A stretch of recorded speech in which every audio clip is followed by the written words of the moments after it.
Oh, and it looks like we're live. And I'm not sure how many people are waiting for us because um, I always have difficulties finding the comments, but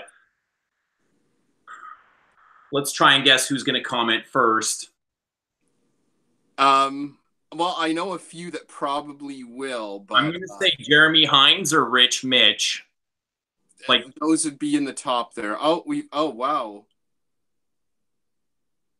do you have the comments already? Yeah, so there's been people commenting since 6:30. Well, okay, so I kind of said we'd be here at 7 o'clock, and it's 7:24. So, and if our viewers know us, they know that we're just casually late all the time. Yeah. They're going to forgive us, right? Because they're going to get great content. There you go. It's an exchange. Yeah. Okay. So, who's the first one since we are live? I guess it's Vim. It looks like it was Vim, or no, maybe the fellow with the Cyrillic name. It was Vim, or no, maybe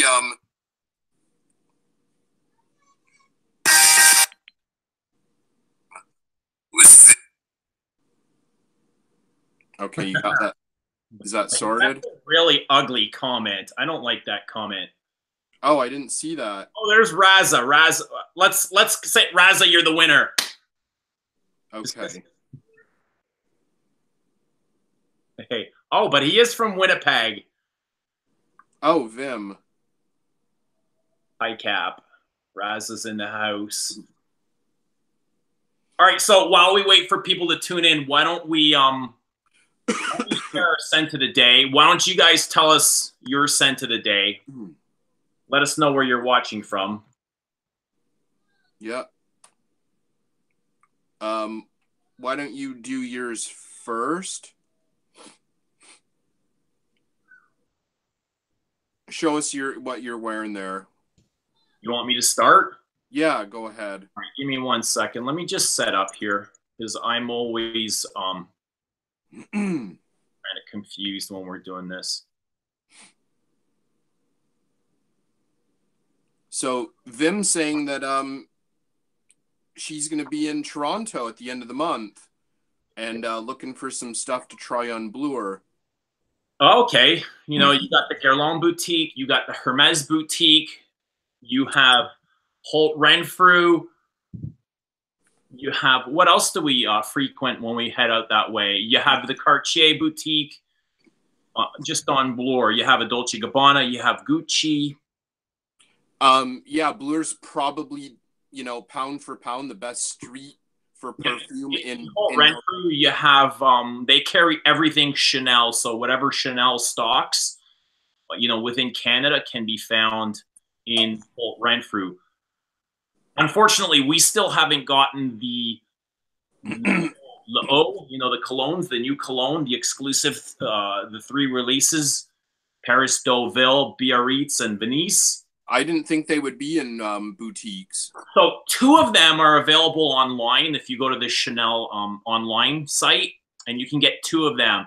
The third one, Deauville, is actually restricted and not allowed in Canada. And I find out why today because I was kind of in a discount shop and I saw from Michel Germain a called Deauville. So they have the rights in Canada. Who does? Sorry? Is it Michel Germain? He's got that brand Sexual or something. Maybe it might be Germain. I'm not exactly sure. Okay, I know. Yeah, I know what you mean. I don't recall the name 100%, but I know what you mean. Wow, I didn't realize that. Interesting. All right, so we got some more faces going up. Still waiting for my man Jonathan Zambrano. He should be here anytime. We've got High Cap wearing House of Matriarch belonging. I've never tried a House of Matriarch. Have you? I don't think so. If I have, it's been like from a tiny little vial that I got sent, but I can't think of anything off the top of my head. I haven't either, and I'd really love to, just because there's so much, hype and happiness surrounding this brand. It's not only hype. It's kind of like I want to say controversial. There's quite a few people that don't like them, and you know, one of the biggest reasons is because of the lasting power, which never really concerns me. I don't really base my decision on how much I like a perfume based on performance. Yeah, yeah. I know what you mean. Conquest from the UK wearing Un Rose de Kandahar, a beautiful Andy Tower fragrance. Oh, yeah, yeah, okay. I really like that one. A fruity rose. Shane DM watching from Vegas in Parfum de Marly Percival, his first wearing. He says he won't be buying it. Awesome. Thanks for sharing that. Andre Pavel wearing Your Homme Intense from the UK. Ludwig Van wearing Grand Soir. Love both Grand Soir and Your Homme Intense. Fosco is with us wearing Lupin Dandy. Awesome. Awesome. Yes. Yeah, I've got that right here for a reason. We're going to be discussing designer exclusives. Love, love, love. My bottle doesn't say Dandy. Fosco, does yours have Dandy? They when they first came out, they had, I believe, Dandy down here, but that was also copyrighted from, I think there's like a cartoon or a character kind of in the theme of Inspector Gadget that runs in the UK with that Lupin Dandy or something, from what I understand. It's French, but yeah, it's like yeah, it's like a crime-solving detective or something. John 333 and I guess it's CDG 2-man EDT, which is one of your favorites, Kristo. Yeah. And Fruit and Nut watching from Vancouver wearing Vanille Fatale. I don't know that one. But thank you for tuning in. Vanille Fatale is it's the Sephora brand. I can't remember the name of the house. Vanille Fatale. Roy from Texas wearing Masculine Pluriel. Masculine Pluriel, MFK. Okay, a nice barbershop fougere. Okay, Raza. Okay, I get what you're saying there, Raza. And then, yeah, there's Jonathan, L'Herbleu EDT. Yeah, great, great. One of the greatest perfumes ever created, possibly, regardless of concentration, in my opinion. Andre saying Matriarch actually had some really good reviews from Turin. Yeah, okay, that's good news. You know, really respect Turin's opinion, even though I don't always agree with or, you know, I don't share always. Sorry, I don't know why, but as soon as I get on camera, I get a runny nose, and it's really gross when I sniffle and snort. I apologize. Anthony Scriven in Platinum Egoist, watching from Seattle. Awesome. Rusk Mavajor in caps. Always in caps, this guy. His caps button's broken. Yeah, I see a lot of people complaining about... I think Rusk Mavajor wants somebody to review These Nuts. I keep seeing him mention These Nuts. I'm not really sure if that's a perfume or something else. But a personal request. In Rose Nacree, which Jonathan Zambrano just ended up buying today from the Toronto boutique, and he's really excited about that. Yeah, we were kind of messaging privately earlier today and discussing what's going on at the boutique. A lot's changed, you know, since Charlotte's left there, the old boutique. And their focus now, it seems like it's more on cosmetics, makeup than it is perfume side. Yeah, I've kind of gotten that vibe. I think even before Charlotte left, I kind of was starting to get that vibe that they were really pushing the makeup, or that more people had started coming in looking for solely for makeup. Well, you know, I don't know anything about makeup. I don't collect makeup. I don't wear makeup, but apparently it's quite quite expensive too, and it can get just as pricey as perfume. Yeah, so I'm perfume, she's makeup. And she swears Guerlain's primer is the best primer that you can get. Like, that's the only primer she uses. And I got her some lipsticks and a palette for for the sale, and yeah, she loves them. Like, she said their lipstick is just one of the best she owns. And it's actually really it's cheap compared to, Chanel or what's the other one? Sicily and whatever. I don't really know, but I know my wife got samples of Chanel and Guerlain lipstick, and she says she completely favors the Chanel for whatever reason. Really? Yeah. Okay. Don't know what that means. So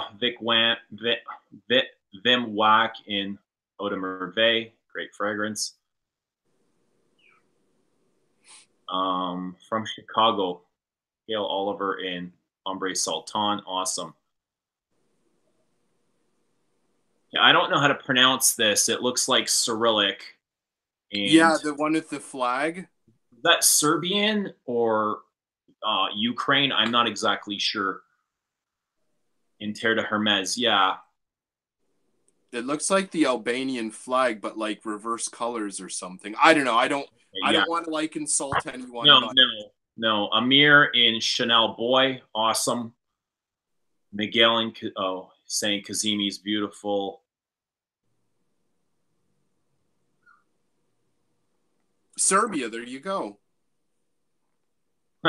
No, I don't wear mascara, Rusk, ma bonjour. Oh, right. Yeah, that's only when you're going to like goth clubs, isn't it? Roy asking Kristo, how are you enjoying Chamad? I'm really not familiar with that Guerlain. So yeah, I did a stream earlier, and this is my scent of the day. I'm still wearing it, and yeah, I love it. I really enjoy it, and I wore it today partially because I don't know. I don't think you had tuned in by then, but you wore it a couple days ago, and I kind of got thinking about it. I wore it last Friday, so exactly a week ago. Okay, so yeah, so it is getting cold. Like, fall is really setting in here. So, I remember that kind of dry, woodsy, kind of sweet thing, and I was like, you know what, I'm gonna wear this today. It's really cold, or it's getting really cold out compared to like midweek when it was like, it was like 35 degrees in Hamilton. It was insane. Yeah. And then it got a little cooler on Thursday, and then yeah, Friday, like it's probably only about 10 or 15 degrees today. Okay, so Raza and Santal Masoya, which is a great sandalwood from Hermes. What else? Oh, I pre-ordered my number 5 red edition today from Nordstrom. I've pre-ordered mine as well, both the Eau de Parfum and Low. And oh, are they doing Low in red? They're very limited. The Chanel counter where I shop is only getting 21 bottles, and that's combined of both. So, and once this, this stock is gone, it's gone. I don't think they're gonna recreate them. It's a one-time deal only. So I would love to get that Low in the red. I love Low. I absolutely love and adore Low. Yeah, they're both fantastic. I mean, all concentrations of 5 are superb. And I definitely want one just for a keepsake. All right, so here's my scent of the day. I went with... Oh, wow. Yeah, Allure Home. And actually, it's just Allure Home. There's no pour. Really? Yeah, maybe they don't want to associate it with a poor fragrance, so they kept the pour out. Aren't the flankers? Don't the flankers have pour in them? I'm not sure. I have the edition blanche. Oh, I don't know. I always thought it had pour in it, but yeah, whatever. Okay, so the first thing I want to say is I've read like Fragrantica, and it's insane how many people say this is the reformulation. You can tell by the ring around the cap. the original didn't have that ring. Yeah, I know the cologne, the first cologne edition had that ring. And they say that it suffers in performance. And I got to say, that's just insane because, you know, I think this is the third time I'm wearing it, and I got all day, like all day out of this. And it was literally almost every breath I took, I can smell myself. In a good, so is it, so do you like it? You're wearing it, you know, a bit now. I'm wearing it to study it. I want to know what it's about for myself. I don't want to know what it's about from reading reviews. I want to know it like through my nose. And there's things I like about it, and there's things that I don't. Firstly, the things that I don't like is the opening. To me, it's very mainstream, and it's got that mass appeal to it. It's not, you know, the Chanel that we love. It's kind of got that, you know, that La Nuit de l'Homme, department store designer cologne opening. You know, it's very loud. It's got a lot of throw and projection, and I'm thinking it's just something that it's put in the fragrance in order to catch somebody's attention at the counter. You know, you go around. If you're new to fragrance, you come to the counter, you sniff 10 things, and whatever catches your nose right in the opening is what you usually go for, right? Mm-hmm. That's what designers are doing these days. They're just kind of making catchy openings and very loud. Nobody wants a light fragrance, so they make them very loud with a lot of projection. And this thing projects like it's the opening 2 hours is insane. But I don't like that opening, but it does have a really nice dry down. As generic as it is, like I can say today it's generic, but when this came out, it probably wasn't so much. I'm not sure it's going to hold my interest a whole lot, you know. But if I wear it once or twice a year, I'm fine with that. Fair enough. Yeah, and that's that. Okay, you want to share your scent of the day, and then we'll get started? Yeah, no, I'm still wearing this. I'm still in the Chamade, so nothing's really changed. All right, so we're just going to discuss designer exclusives. So exclusives from designer brands versus niche perfume. What are the differences? What are our preferences and stuff like that? First, let's kind of like distinguish what is a designer exclusive. Like, I'm always on the fence over this. I'm not sure, like, is this niche? Is this designer? Like, what are we going to classify this as? So when I started to kind of get more aware, when I speak in videos or when I speak generally with someone, I will call things like Dior Privs niche. I know they're not. They're designer exclusives. That's what they are. So I think kind of the term designer exclusive isn't really utilized very much. Instead, everyone uses the blanket term niche. Right. Okay, so obviously Chanel is a designer house. Dior is a designer house. Comme des Garçons is a designer house, etc., etc., etc., right? So it's kind of like, if you want to be like accurate, then you should be calling Queer Canage a designer exclusive. You should be calling Queer de Rossi a designer exclusive. You know what I mean? I've always considered Dior, Chanel, and Hermes, and even Guerlain and Cartier, Armani, Lancome, designer exclusives. Yeah, as you should, I think. Like, even distinguishing Guerlain as a brand, are they designer or niche? You're going to get arguments from both sides. So yeah, and even I'm kind of confused, and I don't even like making that that distinguish that. Yeah, no, I know what you mean. If branding them, I just see them as a perfume brand. But I think Guerlain's a great example because by the absolute definition, they are a niche house. But they have two lines, maybe even more. You know, they have different lines. They have the designer line, Like, they're said to have 5 lines. well, they've got the designer line. They've got Lidge. They've got Vetiver. Shalimar, Vetiver, etc., etc. Those Shalimar, part of their heritage collection. well, yeah, they get called designers because they're cheaper and they're massively available. Like, you can pretty much walk into any department store on the planet and buy Guerlain perfume, but it will be from that range, correct? Yeah, yeah. So the Guerlain counters are getting less and less. Like, apparently in the US, it's hard to find a counter anywhere, and they've only got 3 boutiques in North America. One is fully stocked here in Toronto, and the other 2 are semi-stocked. They don't have everything. One is in Florida, and one is in Vegas.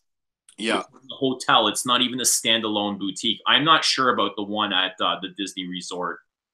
yeah, I know. Big Eric. I know he's shown some pictures. I don't know if they have everything. It could be kind of like what Guerlain has at Saks in Toronto, where they have a good spread of the exclusives, but I don't think they have everything. Right. No, they don't have the pure parfums. Yeah, and I don't think they have like some of the the niche lines. So that's a kind of thing, like, I realize this stuff, and if I want to be like PC perfume, when I want to call stuff as it actually is, I know that Guerlain's a designer, a niche house, but they have like their mass market line and they have their exclusive line. You know what I mean? Yeah, I agree with you totally. If you're going by the fragrance community standards, yeah, like a niche brand is a perfume brand that doesn't get into clothing and just specializes in perfume, then Guerlain is totally a niche brand. Yeah. I mean, yeah, a niche brand. That would actually make Tom Ford a designer brand, which is kind of the opposite of what I've learned. Like, to me, when I kind of came into this journey, I've always understood Tom Ford to be niche. Yeah, and I think it's the more I look at Tom Ford, I see him as a designer brand. Yeah, I think it's just kind of laziness, or maybe just stemming back from the early days of Fragcom, when we didn't really differentiate between fragrances rather than price point. Like Caron, the house Caron, right?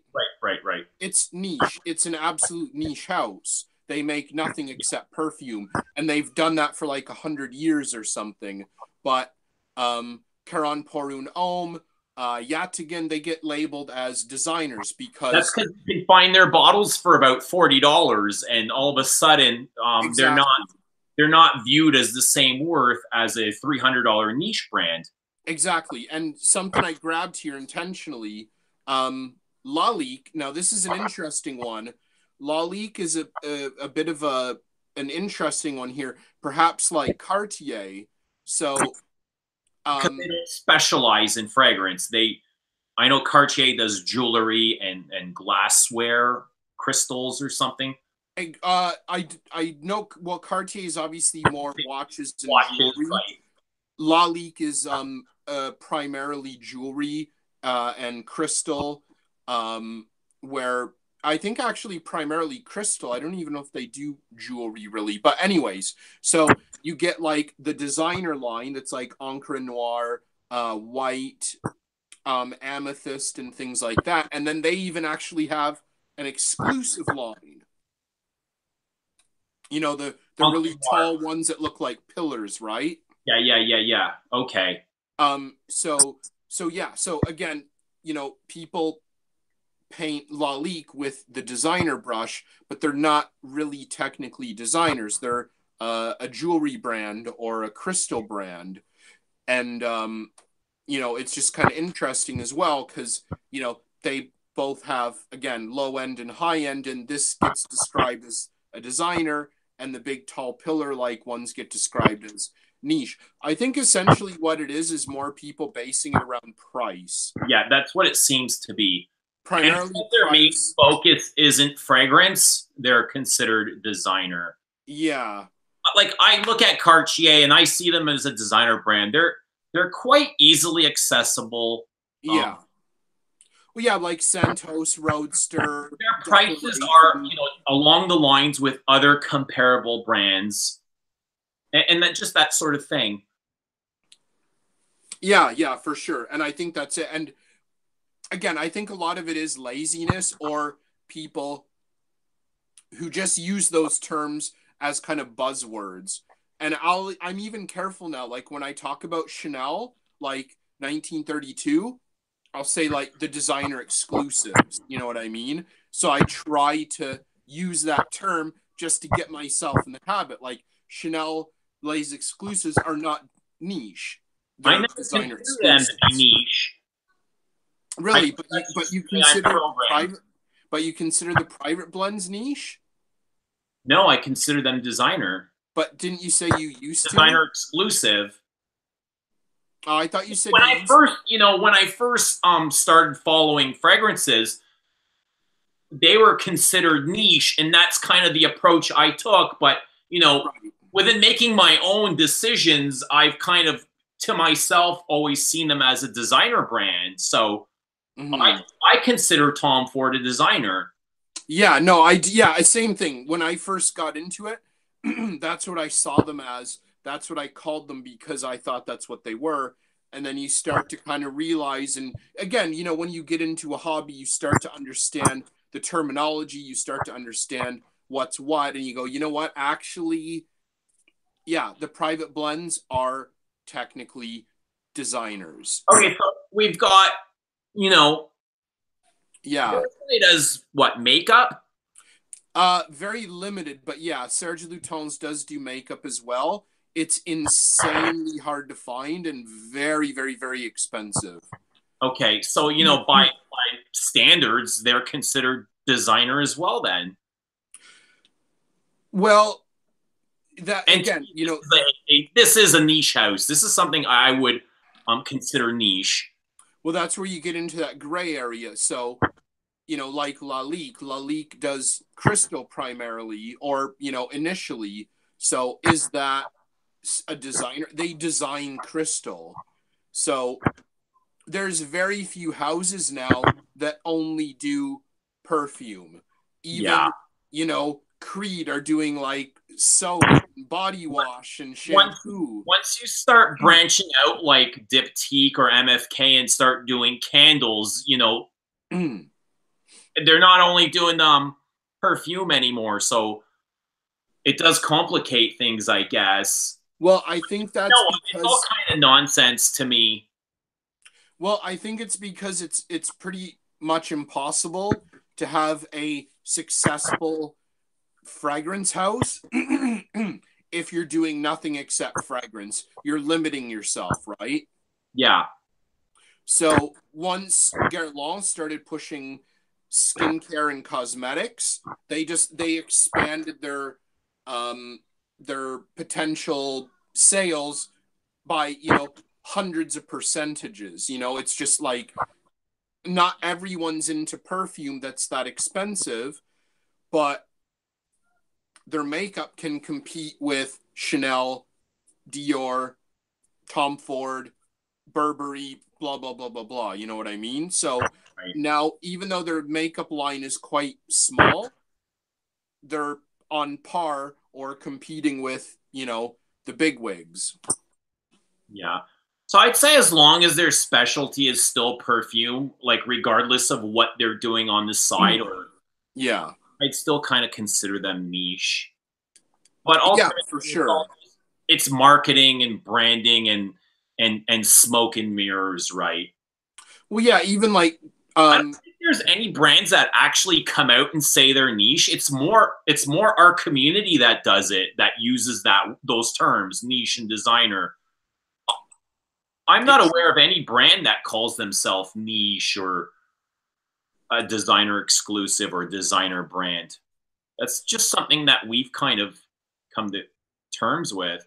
I hadn't really thought about that. You're quite true, but I would say that like houses like Gucci, Chanel, Dior, etc. would call themselves designers. They would, but they don't. You don't see that anywhere on their website or on their packaging or. okay, but you know, the people that make the clothes are designers, right? Yes. So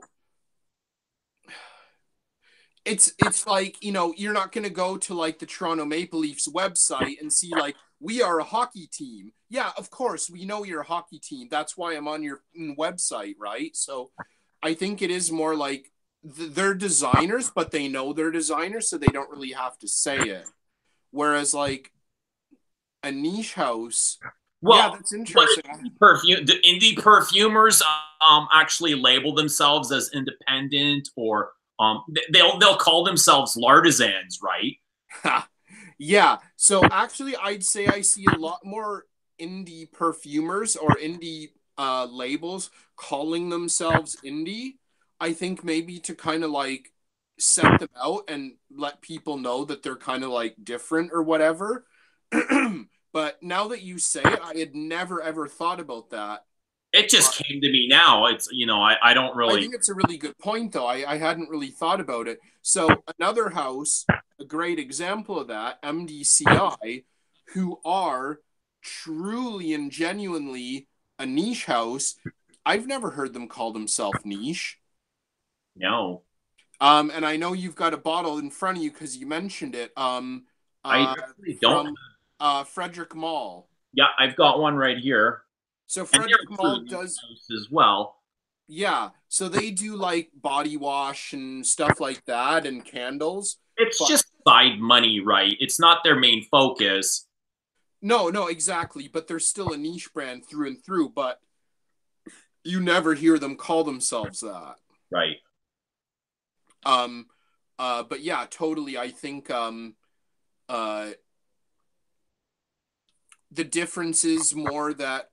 Well, okay, let's get into the difference. How do you differentiate when you look at the kind of uh, just like the exterior, when you look at what they produce, niche versus designer exclusives? What do you see as the difference? Not just that one makes clothes and one doesn't, but what do Well, you see as the perfume difference? wise, you know, it's quality and craftsmanship comes first when you're buying niche over regular designer. Mm-hmm. You know, you're going to get that olfactive journey that you don't find in a lot of designers. But that's not necessarily always true, because you'll find a lot of junk in each perfume. Yeah, okay, so then that's another thing maybe we should clear up as well. The difference between niche and indie as well, I think, needs to be separated and understood. And Right. I believe it was Victor Wong from Zoologist. Um, I can't remember if I think I was talking to him for one of our podcasts, and he gave the best, just to the point description of the difference between indie and niche I've ever heard, and I reuse it over and over. And he said that the difference between indie and niche is indie uses basically no name, no, I shouldn't say no name, but lesser known perfumers, whereas niche use big names, which is exactly what this is, exactly what Malle is, you know, exactly what Well, this is. yeah, You know that what I that mean? quite possibly could come. You know, that's where the price difference could come into effect. Like, you know, you're paying $300 for a bottle of MDCI versus 150 for a zoologist or zoologist. I think we were corrected on our pronunciation lately, but um, you know, that could be a big part of. But look at Matriarch. Matriarch's all indie, and they're charging $500. Yeah, Five that's just hundred dollars a bottle. and kind of selfish, I think. And that one from what is it? The one from Southeast Asia, I think Thailand. The one they're 50 ml bottles and they're $500 US. Lucita. Yes, and that's all, you know, done by the But in-house indie perfumer. what I would consider an amateur, right? Exactly, exactly. So I think that's the thing. You can't really differentiate between price anymore. So Smellbent, a house that I admit I've had some bad encounters with Smellbent, but I still maintain that incense is one of the best vanilla scents I have ever tried, ever, ever, ever. I love and adore it. It's 50 US dollars for 50 mil. It Yeah. comes in like a basic glass atomizer with sticker stuck to it, and it smells amazing, like Only smelled one unbelievable. from that line, and I think it was something along the lines of lumberjack werewolf, or Yeah, yeah, yeah. I think I might have given that to you, or yeah, you you know, gave me a sample of it. yeah, perhaps. So yeah, I'm gonna be honest, for the most part, I've had more duds than gems, but of the few gems that I found, I really love them. And you know, like it's totally indie. You know, Brent is on Facebook, like you can add him on Facebook and message him and text him. Like, he's a really nice guy. He's totally down to earth. He's really funny as well on top of that. So, you know, that's totally indie to me. And then you look at what Ducita or Matriarch are doing. They're doing essentially what he's doing, but they're literally charging 10 times more because they've got fancy packaging. Yeah. And I don't get it. I don't get it. He's totally, it's almost like a different animal. You know, it's a much, on a much smaller scale. You know, it's almost like it's their own community. Yeah. So let's just kind of stay away from indie. I'm not very familiar with a lot of indie brands. Okay, so anyway, so just kind of, yeah, forget it. Let's. So to me, the difference between niche and designer exclusives is that niche brands are usually more adventurous. They can do things that are different. They can do things that are weird. They often can very easily get different designers or different perfumers, sorry, to do their fragrances, right? Right. Yeah. Whereas designer exclusives, I find, not always, but generally, I find are usually a little more refined, a little classier, a little bit easier on the nose. I find a lot of them are kind of following a similar pattern. Yeah. When you look at the Dior exclusives, they all have the same bottle. To me, the Dior exclusives, like just scent wise, they seem more of, you know, they take more of a niche approach where they're bold and daring, and they're not as traditional as, let's say, Hermes or Chanel. The Dior's. Yeah. Really? The boldest out of all the exclusive ranges. Okay, I'll give you that. Yeah, I agree. You know, Oud Isfahan, Leather Oud, Cuir Canage, Eau Noir.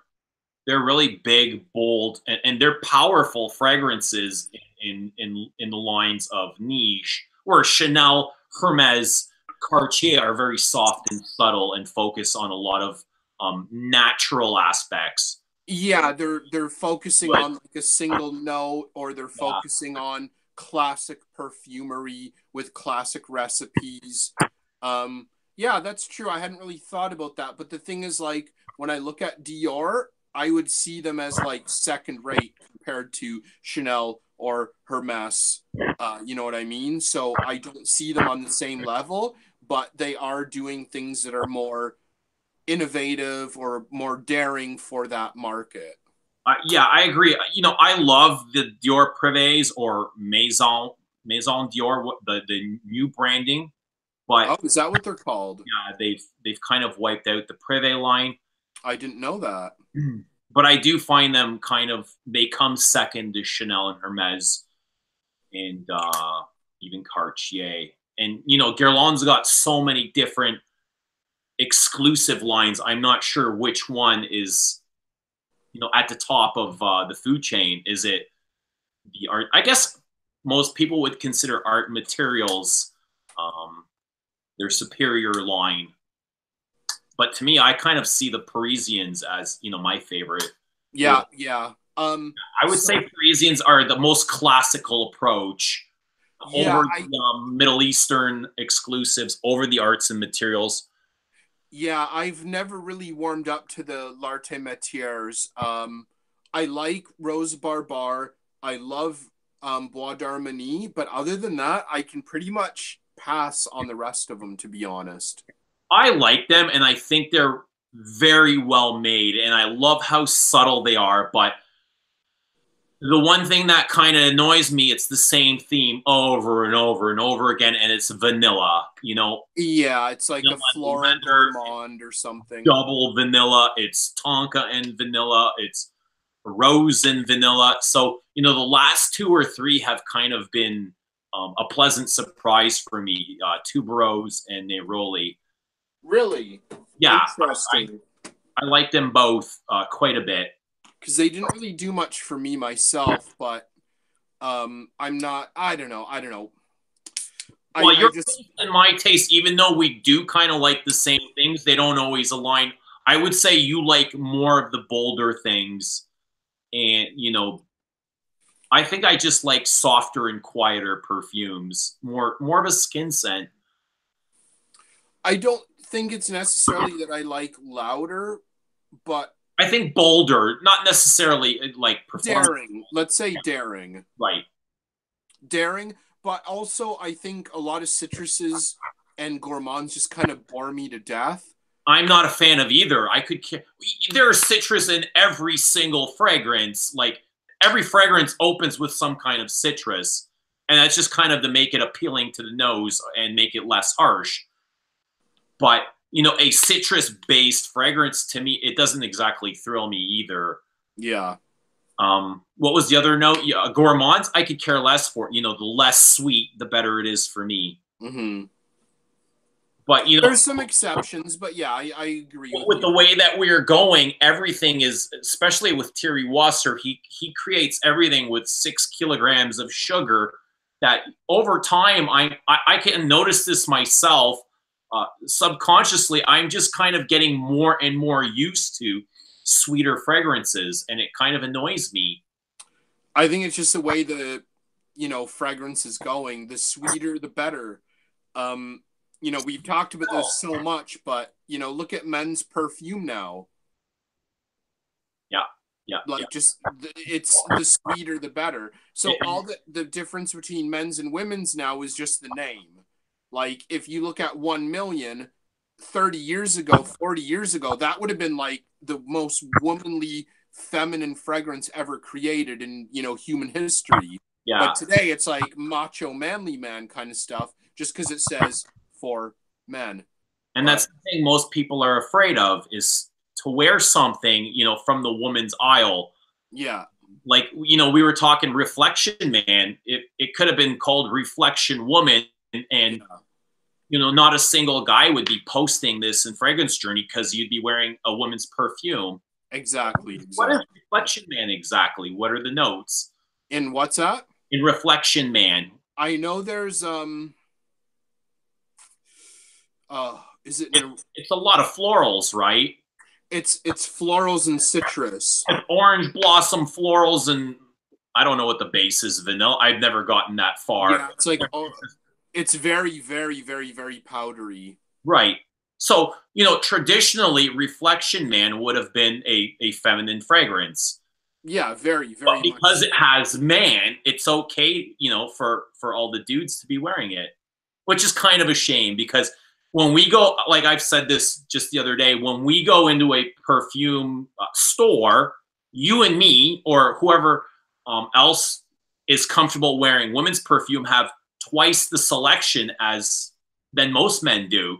They're stuck in the men's aisle where I kind of venture in the women's before I even step foot in the boring men's section. And I know we're getting way off topic here, but I do love it. And I've been with you so many times where you're like, can I try, number 5, the new number 5? Like, oh, is this for you or for someone else? Like, no, it's for me. And like, oh, this is women's. Like, yeah, I know, I wear women's perfume. And they're like, first thing they ask. Yeah, they're blown away. Is like, yeah. So it's funny, like nobody really segregates like Chanel. You go to the Chanel counter and you have the women's on one side, like completely opposite end of the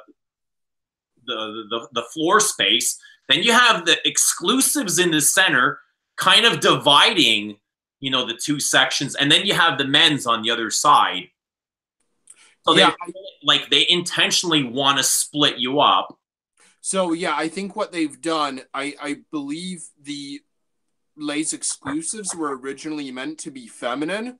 That's but right. Then to open up the market, they've kind of made them into unisex, and that's kind of what they do intentionally. So they keep them in between. So it's like, you know, you can go either way, or you can go down the middle for the Les Exclusives. That's what I've noticed. That's what my kind of interpretation is. To me, all the Les Exclusives are totally unisex. Like even this is a, this came after 5, right? What is that? I can't see it. 22. Oh yeah, yeah. So this came after 5, I believe. 5 came in, is it 1921? Okay, so that came from the same line, but it Right. was released at a different date. But it was created at the same time as number 5. You know, and this to me is totally unisex, just as is number 5. To me, 22 is more unisex because I think there are some florals in number 5 that a lot of guys would be put off with. I have no problem with it, but I think 22 is I'm infatuated and just in love with 22 right now. Like, I think 5 is more unisex than 22. Really? Yeah, like traditionally, for me, it doesn't matter, but traditionally, I always find fruit notes more feminine, and the peach, and there's something else in here that really stands out, kind of veer into the feminine territory. It's probably the peach and rose. Wow. Okay. So, yeah, I get way more white florals out of EDP, like 5 EDP. Yeah, right. But, oh, so as well, of course, there's the connotation of number 5 smells like my grandma. And, you know, I think a lot of guys, and understandably so, a lot of guys just can't get past that. I always, like, you know, I always associated grandma with sweaty jasmine, night blooming jasmine. You know, it was always the well-dressed grandma that had that screechy, sharp, pissy jasmine, you know. But, you know, she's well-dressed. She's wearing nice perfume. You know, to me, now, today, it's nice perfume. But 20 years ago, I'd be like, man, that granny stinks. She needs to go bathe. It was like that white, pissy jasmine. Okay, let's do some comments. We've got like 100 new comments now. Like way more than we can address. So let's do some comments. Why don't you pull some out there? Okay, let's just, I don't even know where to start here. Yeah, we're so far behind. Okay, so we're just gonna go quickly through these.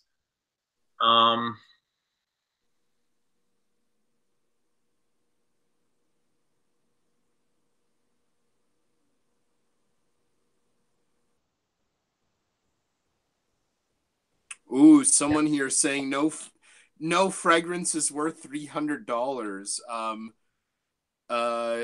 Coloniano D's. To some Coloniano D's olfactory camera. That's a heck of a name. To some people, that's true. To each their own, I say, right? Yeah.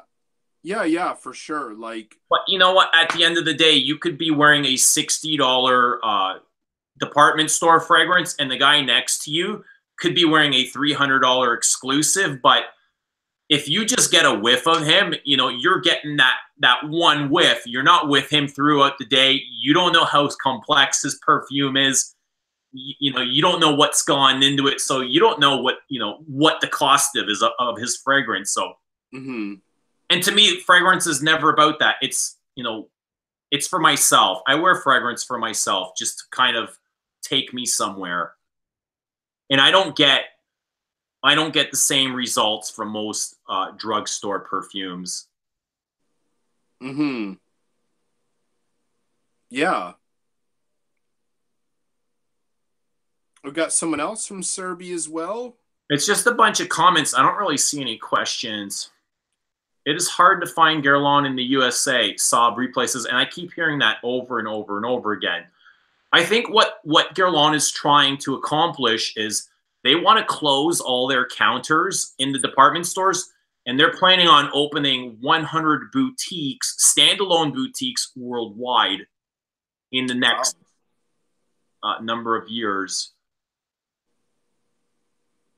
Jonathan saying Tom Ford isn't niche because their private collection can be found everywhere. That's too funny. And even like you can find Tom Ford private blends on discount sites now. You know, you can find more and more niche brands on. I purchased a Frederic Malle online recently from a online discounter. Mm-hmm. You know, just this past summer. So you know, if you're finding, but that could have a lot to do with the takeover from, is it Estee Lauder? I don't recall. Owns Frederic Malle. Yeah. I can't believe Lauder owns Frederic Malle.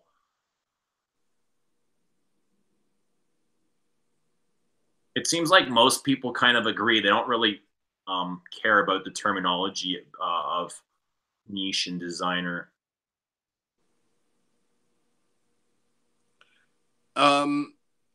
Yeah, I guess it's more just, you know, just a topical thing. Like if we're generally getting agreed with, then I guess that's a good thing.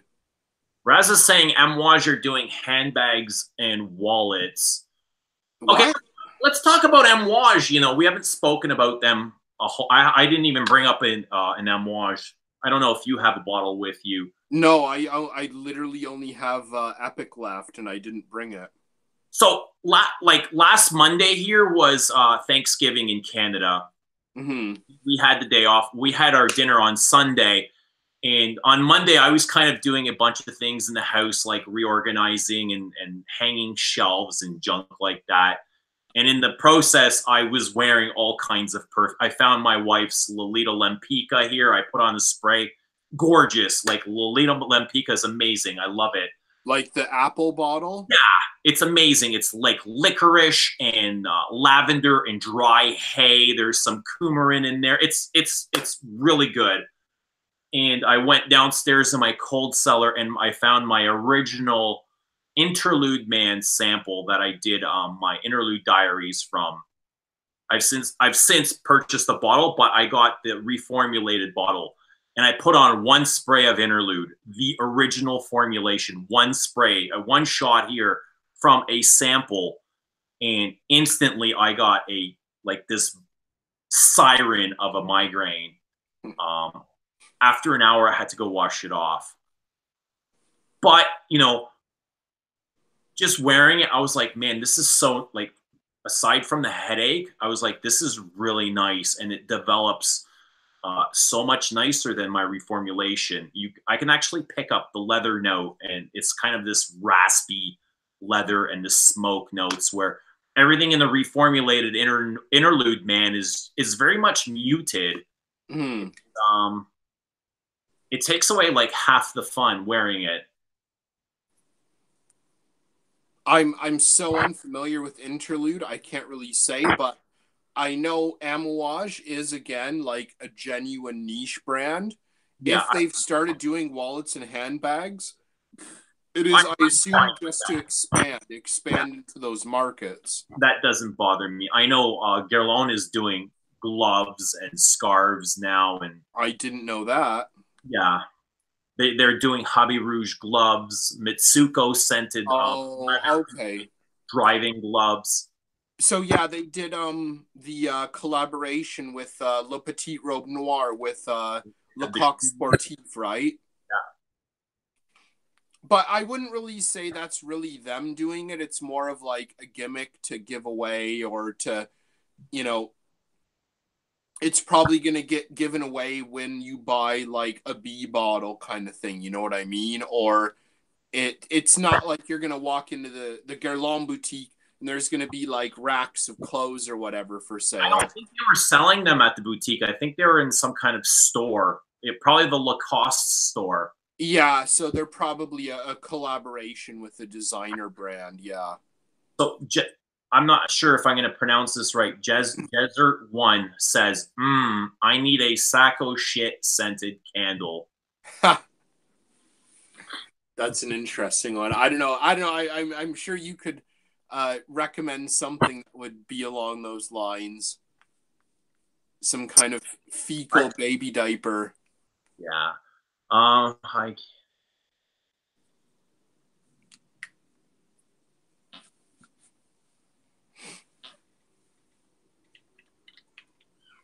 Was exclusives are designer exclusives is a marketing scheme to jack up prices. Yeah, you know, exclusives are always more expensive, but they also give us that olfactory journey that, you know, we all crave. Yeah, so a great example. Find in the $80 Gucci or Dolce Gabbana or Lacoste perfume.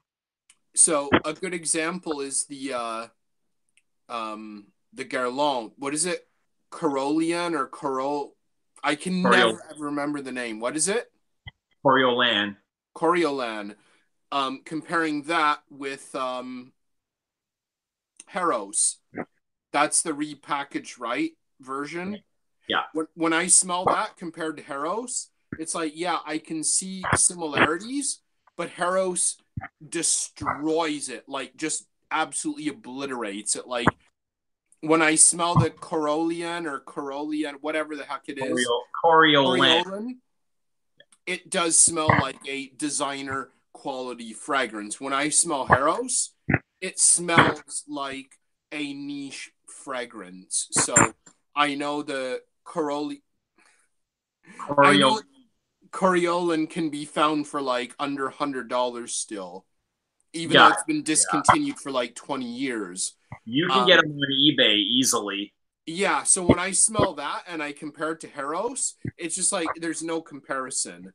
Like I know it's the same fragrance, but the quality of ingredients, the craftsmanship, it's been refined. So when they put it in the bottle for Harrows, they kind of like, you know, made everything nice and tight and squeaky clean, and they amped up the quality, obviously. You know, it's like when you smell Declaration by Cartier and you smell it again in, what's it called? Apis Marine, right? Right. It's essentially the same fragrance, but when you smell Declaration and you smell Apis Marine, you can tell one is $300 and one is $100 retail. Okay, but yeah, you can find Declaration for $30, right? Yeah, so I'm talking more like at a and for me, Declaration takes out a lot of niche perfumes. What's that? For me, a $30 bottle of Declaration takes out a lot of niche perfume. I prefer to have Declaration and wear Declaration than a lot of niche stuff. You know, I agree. An example of an amazing designer fragrance that can be had for cheap. Yeah, same with me in Encre Noire.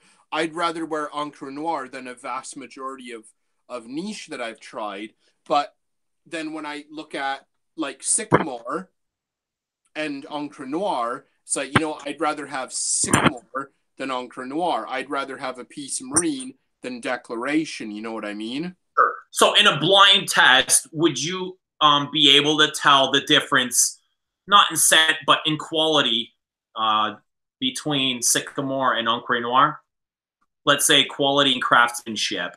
If I got to wear it, like if you gave me an atomizer, like a 5 ml atomizer and said, okay, you wear both of these, after they're finished, you tell me which one is designer and which one is exclusive or niche, I think I could, yes.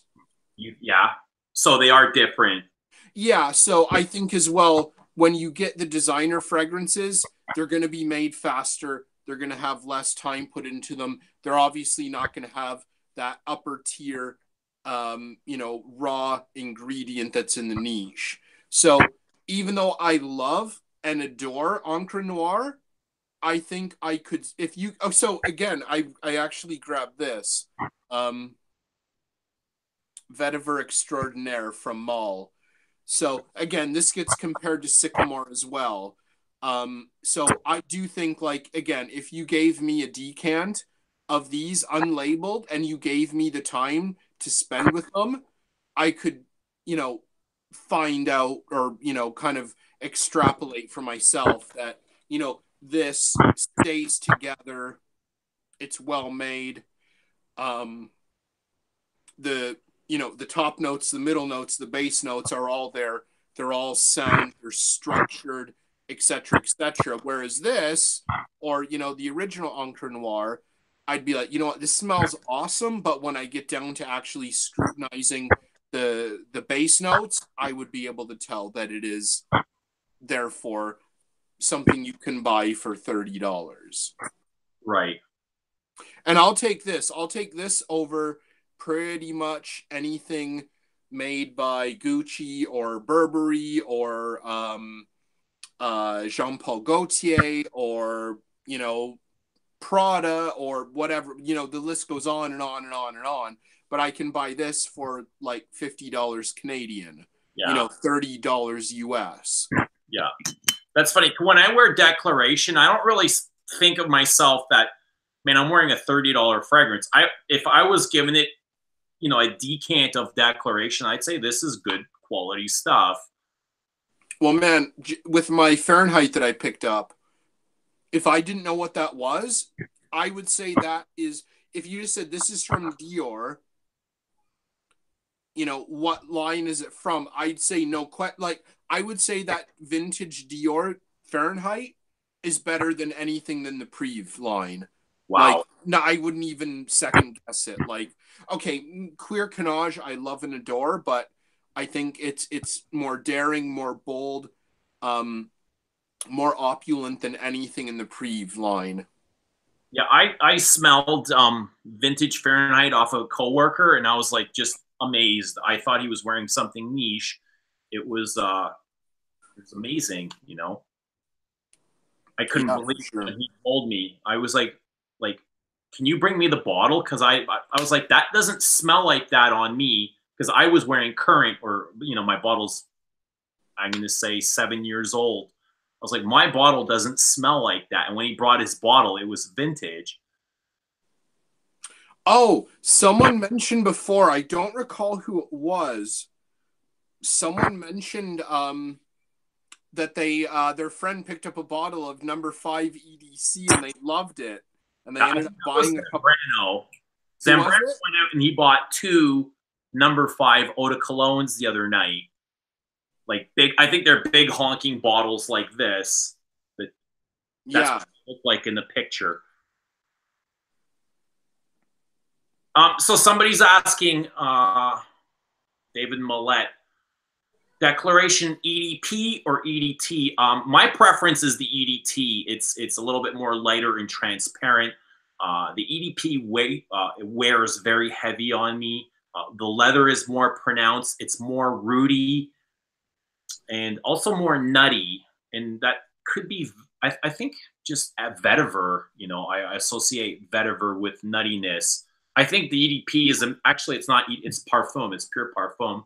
Declaration is vetiver. I think in the parfum, it's leather and vetiver. It's very nutty and it's very heavy and spicy. It's, you know, it's true to Declaration, but in parfum concentration. I love the EDT. I think it's fabulous. Get both, you know. I don't know how much the parfum is discounted, but I think pretty much all of the Declarations are fairly cheap. So that was Jonathan, I believe, that was talking about the Chanel number 5 EDCs. I think Declaration is honestly in one of the top 20, for me, probably even the top 10 designers of all time. What? Really? No way. Yeah, man. Man, I don't know.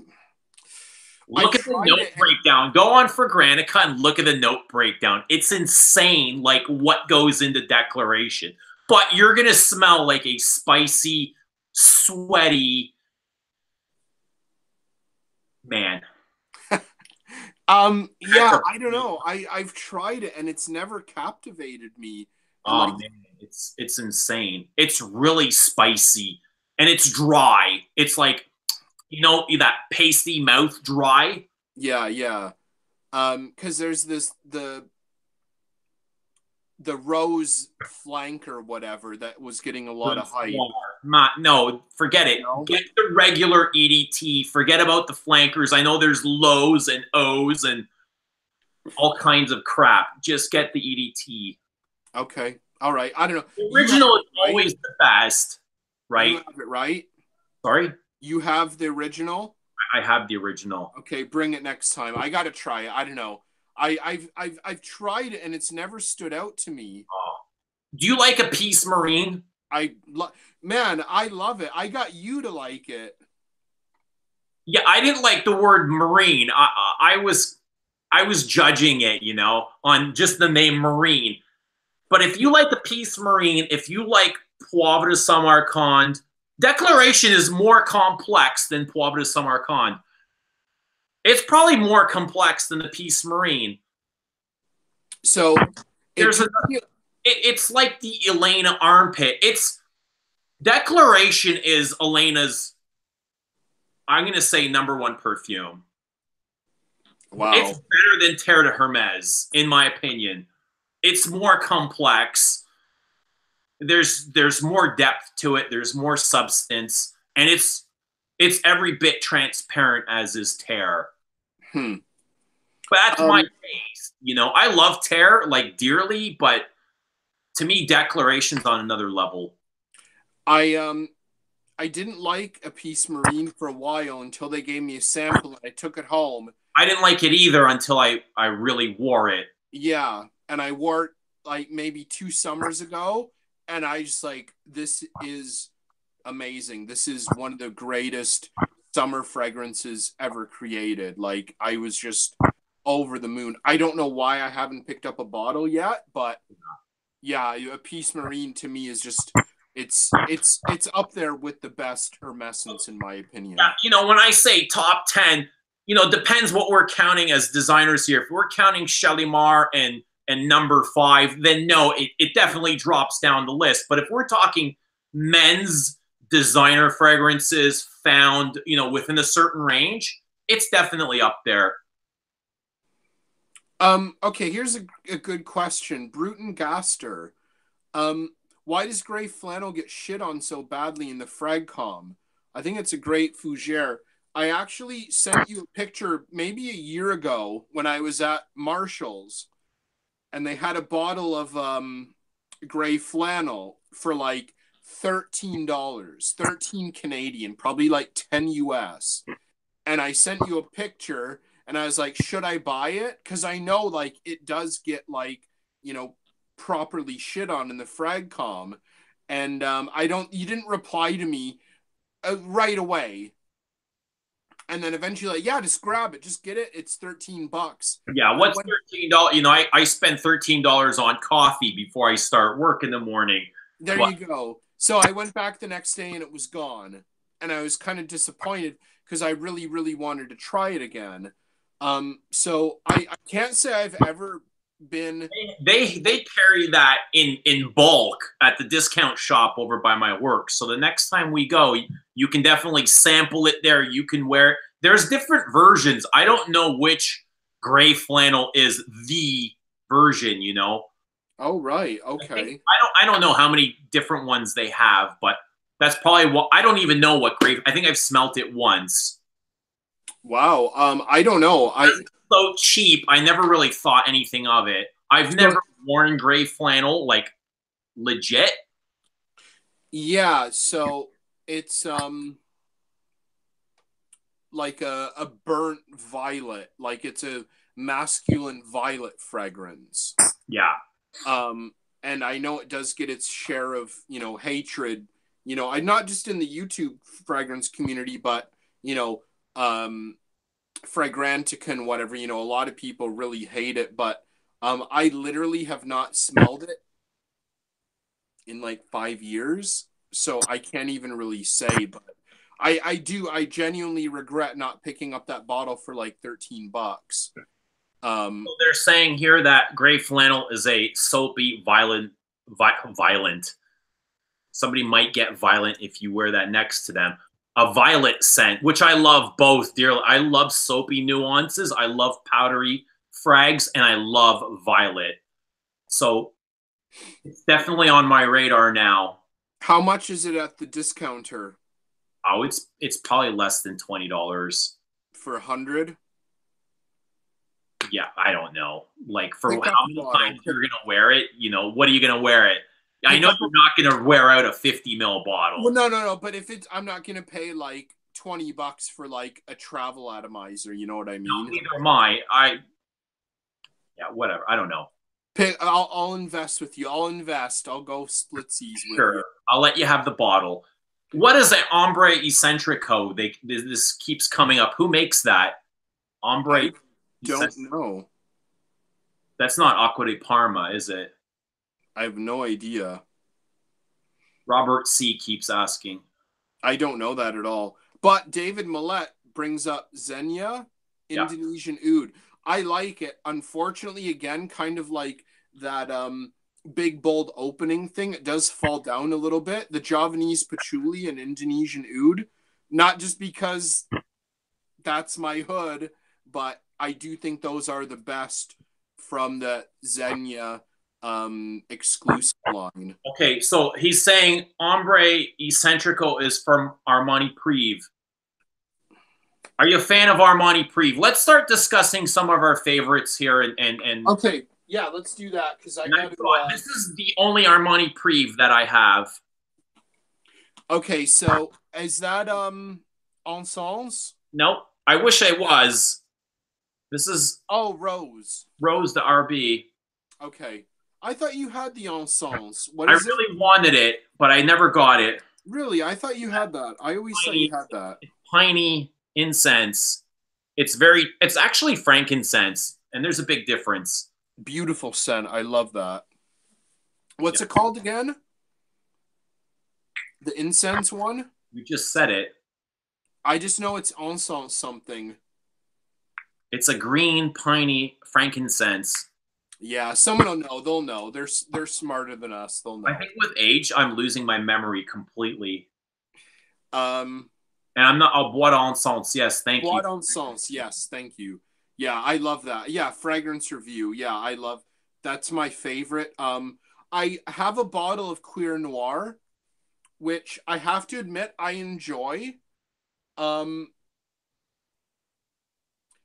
It is, I think, a lot like the rest of the Armani Privé line in that it's simple. It's bold in the opening. It loses a lot of balls as it dries down. And it's expensive. I think a lot of the Armani Privé, I know Bois d'Encens loses a lot of balls after. Yeah? You know. That's too Turin also rates it quite high, I believe. Who does? Luca Turin. I love it. I just like, so I've never owned a bottle. I think I've only had like samples or decants or whatever, but just like the opening of it is just like, wow, it just blows me away. But you know, that's what I need to be careful not to be pulled in, you know, lured in by those kind of big openings where they end up being boring and bland and dull and basic and whatever. I've had this it's got to be 4 or 5 years, and I bought this retail, and there's not a chance in hell that I would pay retail today for any Armani Privé. Yeah. I don't even think I would pay discount prices. Really?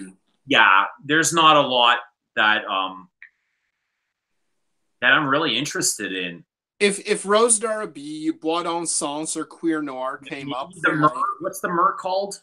What's that? The Myrrh. They have a Myrrh. Is it like Royal or Imperial or something? Could be Imperial, Myrrh Imperial. Yeah, I think the oud is horrible. To me, it smells like Varsol, or it's just very harsh and chemically. Yeah, I kind of remember that. I don't know. Royal oud is really bad. It's very just. We typically don't really pay much attention to the Armanis when we're at the. No. Okay, so let's wrap this up. I do have to go to the bathroom quite badly. All right. So, pros and cons, niche versus designer exclusives. What do you think? Depends what you're looking for. If you're looking for big, bold statement makers, you know, niche. If you're looking for traditional fine French perfume, exclusives, designer exclusives. So what about like Hugo Boss's exclusive line? I don't even consider that perfume. Like that doesn't even come into my radar. Ferragamo, Boss, Dolce Gabbana. You know, I don't even know if they have exclusive lines. They all do, yes. Okay, I wasn't aware. Yep, they do. Hugo Boss has an exclusive line. Yep. Man, oh yeah. I'm just really ignorant to, you know, that side of the world. So okay, so I kind of agree with you there, but I think the thing is, like, if you're looking at designer exclusives, it is going to be more standard.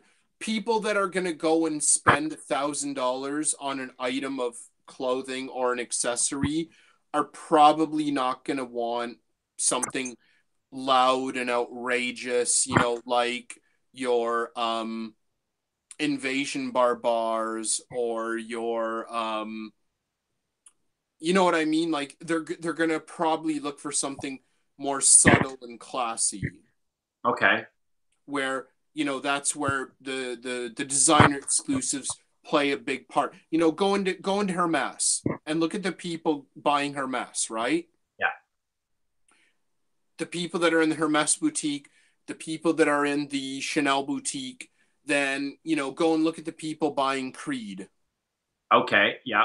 Look at the people going and buying, you know, those kind of mid to end, middle level niche fragrances. Joe Malone. Compare them. Yeah. You know what I mean? Yeah, yeah. But I guess when you take like the kind of the cream of the crop from the designer exclusive world, then the designer exclusive world is very limited. You know, in the last 4 or 5 years, every designer brand has an exclusive range now, right? Like I would say, like Dolce & Gabbana, Hugo Boss, Zegna, basically everyone has an exclusive line now. Does Gucci have an exclusive line? Not really. They have a couple fragrances that are exclusive. But YSL's got an exclusive line. What's that? That's queer. No, what is it? I didn't even know the house. YSL. Oh yeah, okay, sure. Like caftan and tuxedo and stuff. Yeah. Caban. Yeah, and they're actually exclusive to their exclusive line, I believe, or this is like a sub-exclusive. Those are all clear bottles, and these come in this smoky, dark bottles. Yeah. But, you know, this isn't on the same level as, let's say, Cartier and Hermes. No. This is, I would say, even maybe an Armani Prive. But I think the Aprives are better myself. But so what I'm kind of going for is I think the niche, they're not chained to doing something traditional.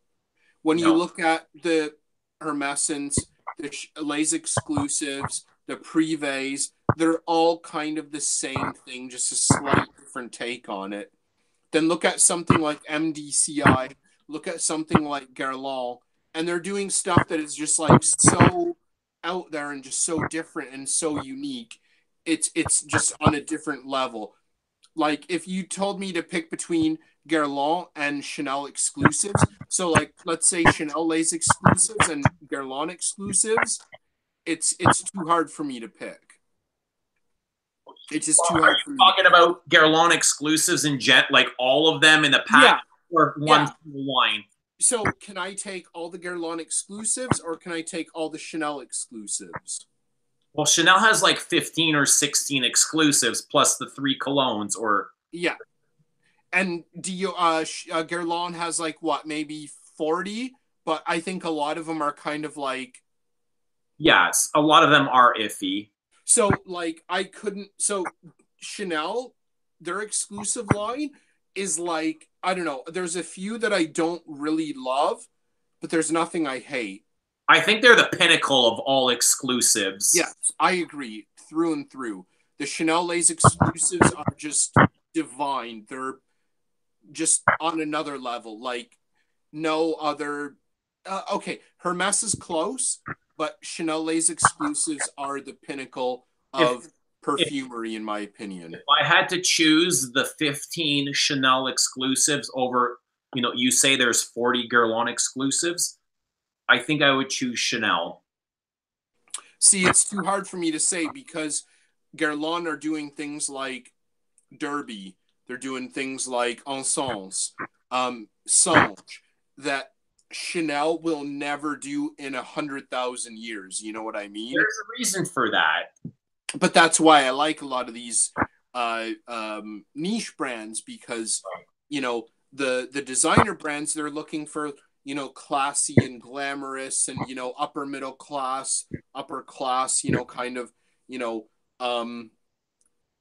well dressed, you know what I mean? So that's kind of why I like it. Like, is a fantastic fragrance, but at the end of the day, it's just another dry, woody oud that you can find in so many niche brands or other. Again, I agree. Not as well done, but it's there. You know, it's there. I agree.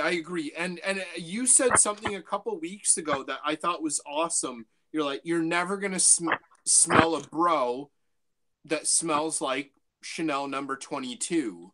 Yeah, you're never gonna smell. Like, man, that is so accurate. Yeah, you're never gonna smell Bel Respiro at you know, the Moosehead Bar and Grill. Never, ever. No. Okay, let's do some comments really quickly because I do have to run. Raz is saying Hermes Iris or Iris Ukoyi. Now you've just picked up a bottle of Hermes Iris, haven't you? Greece, yeah. And I really want Ukoyi. I thought you had a bottle. No, you have a bottle. Yeah, I thought you had one too, but I think Iris is more about, you know, Iris, and Ukoyi is probably more complex, and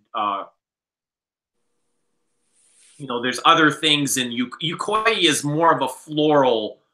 It's, I don't know how to explain this. I love them both, but yeah, they're very different. For the same brand with the same predominant note, they're really different. Different Iris-based perfume. I think Iris is more Iris-based, and then Ukoyi is more of a lot of other things thrown in. Really?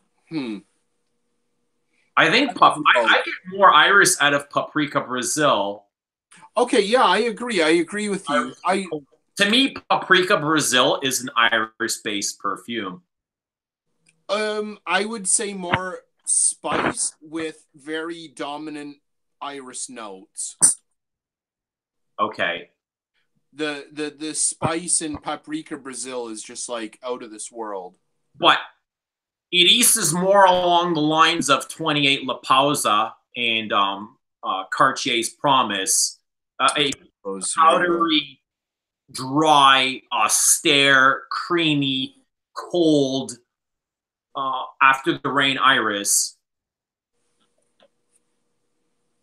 I can't argue. You know all of those better than I do, for sure. You know La Pausa and you know Iris. I know you've reviewed Hermes. I know Iris, definitely. La Pausa, I don't know as well, but I love them. I love them both. Like, if you can get Iris for like $50, you're not going to. Iris smells more. It sells more expensive on discount shops than it does retail. I've seen it on one of the more popular sites recently for $350, and it's retail like $200 cheaper than that. I bought my purple bottle with the gold cap for $30. 100 ml. The blue bottle, the purple bottle. Yeah, the blue purple, yeah. I mean, I've got the most recent, and performance is amazing. I'll put it on at night, and when I get up in the morning, I can still smell it. Yeah. Awesome. Okay, right, grab a couple comments, and then I gotta wrap it up here. What are your favorite designer exclusive brands? Oh, Mark's here. Robes08 is just tuned in. Robe, Sorry, say that again. Robes is blowing kisses in the wind. I saw that. I saw that. So sorry, what was the question again? Okay, so I'm gonna give you my favorite exclusives. Yeah. Okay, you know, this is hands down number one. Yeah. Yeah, I agree. This is my second favorite. I agree. Totally. Yep. And this is Agari Ben. Third, and very limited experience with these. This is Cartier's. Okay. I don't know much about the Cartier, so I can't really say. They're amazing. Like even the soft, their soft ones are soft, like kind of in the range of Chanel's soft ones, like Jersey soft, La Pausa soft. So for me, it's kind of like Dior in a distant third. Yeah. Just because I don't really know many others that I would consider that reputable. And for me, it's like Chanel, Hermes, and then Dior. You know what I mean? It's like I like a lot of stuff from Dior Privé, don't get me wrong, but when I smell them compared to Chanel and Hermes, they're in a different league. They're in a totally different league. Yeah. It's like farm team versus, the pros. Chanel and Dior. Yeah, Chanel. Well, I agree totally. Like, Dior, and I love Dior, but I just can't. There's no comparison. Yeah, and it's always kind of been like that. Like, I don't know. Even the '80s, while Dior was releasing Fahrenheit and Chanel was releasing Antaeus, kind of equal in terms of boldness and masculinity. Yeah. Before that, again, kind of similar. Chanel was doing Pour Monsieur. Actually, Pour Monsieur came out in what, the 50s? And Eau Sauvage came out in the 60s. Yeah, that sounds about right. I can't say for sure, but yeah. Then I got a couple other designer exclusives. I'm over this. Like, here's Lancome's. What is this? Ultra Oud, or it's just way too sweet for me, and I'm not. I don't care about oud really. Yeah. I've got the Preve there. I've got Oud Isfahan, which is, I haven't worn this in 2 years, maybe longer. Okay, so from Niche, here's some of my favorites. Diptyque, Malle. Yeah, okay, Malle, yeah. And these are two of my favorites. Other than that, there's some MFKs that I like. I can't say I love MFK as a brand. Nor can I.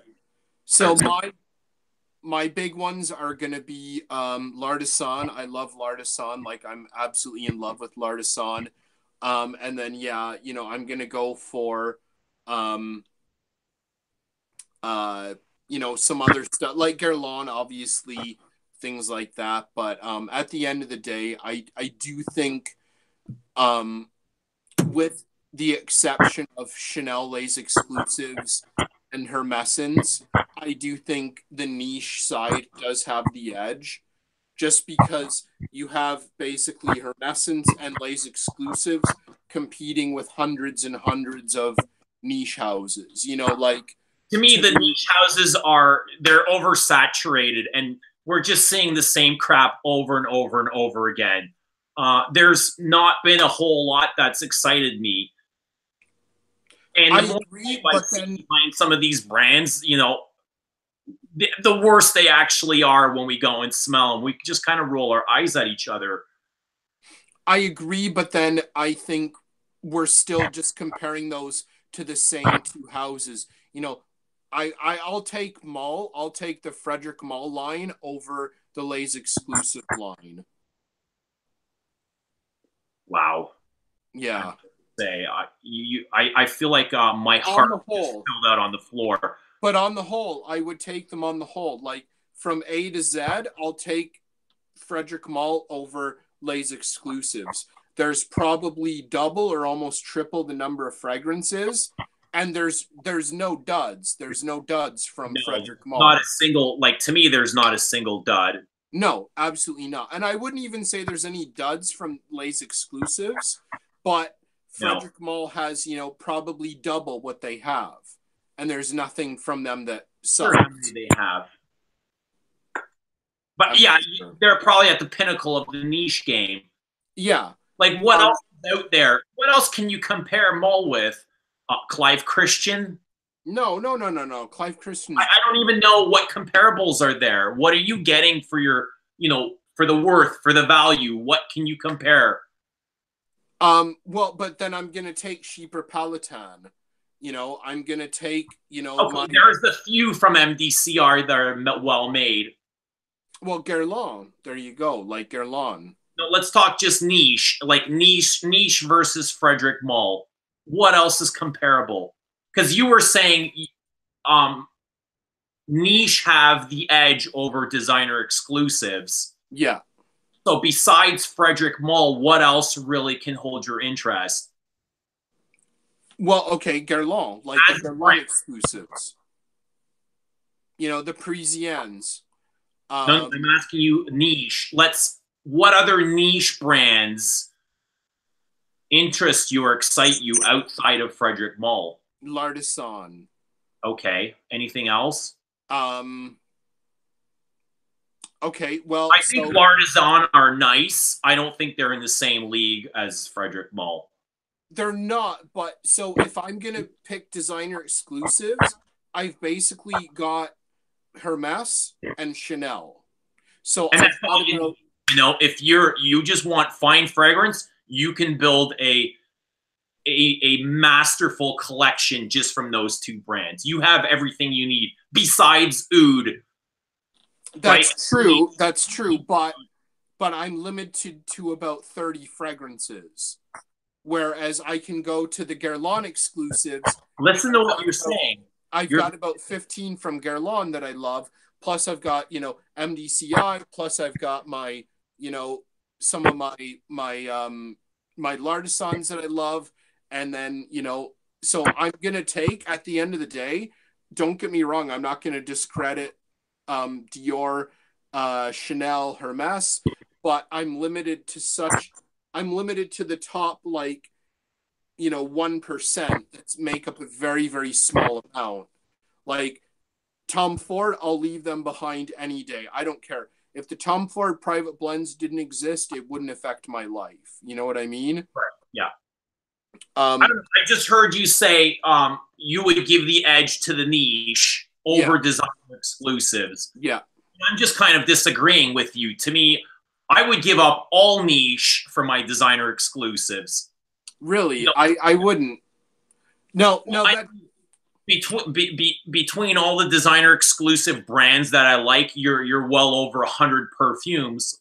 What more do I need? You know, if I want oud, I can find it in Tom Ford. I definitely miss my Frederic Malle and Diptyque, maybe my Serge Lutens. But other than that, there's not a whole lot that draws me in. Like I know it's a great fragrance, but see, so for me, it's just kind of the other way. Like, you know, I would miss number 22, Coeur de Rossi.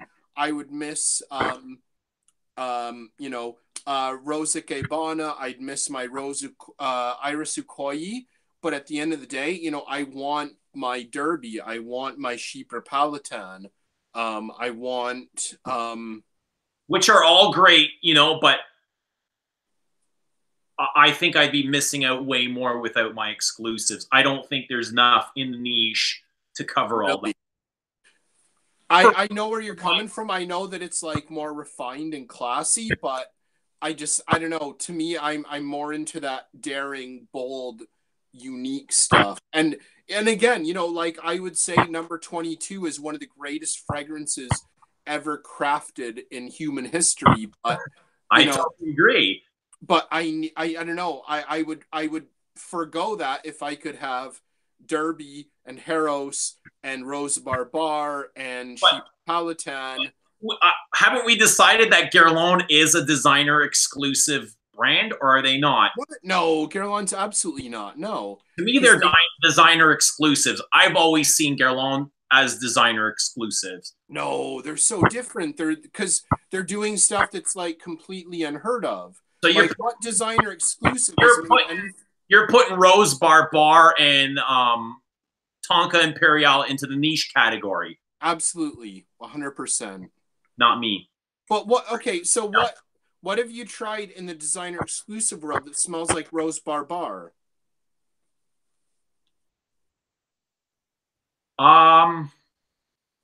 Healy's Rose Shipra.